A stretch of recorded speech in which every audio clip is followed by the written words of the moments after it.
Mga kapuso, nasa labas na ng Philippine Area of Responsibility yung low pressure area dyan sa may kanluran ng Luzon. Pero isang bagong LPA naman ang namataan ng Pag-asa 225 kilometers dyan sa may silangan ng Apari, Cagayan.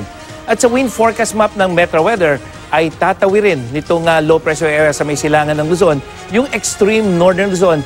Simula naman yan bukas ng madaling araw at inaasahan na lalabas ang PAR bukas yan ng gabi. Parehong pinalalakas ng dalawang sirkulasyon ang hanging habagat kaya maulap at may ulan dyan sa Luzon at Western Visayas hanggang sa weekend. At sa Metro Manila, maulap pa rin ngayong weekend at may tsansa ng thunderstorm hanggang sa Lunes, mga kapuso, araw ng SONA ng Pangulo. Bukas naman may ulan dyan sa may Zamboanga, Peninsula at Northern Mindanao sa umaga at buong araw ang ulan dyan sa may extreme Northern Luzon dahil doon sa LPA, mga probinsya ng Zambales at Bataan at sa buong Southern Luzon at dyan sa may Western Visayas. Habang bukas ng hapon, maulan na rin sa halos buong Luzon at dyan sa may Visayas at dyan sa may Zamboanga at Northern Mindanao.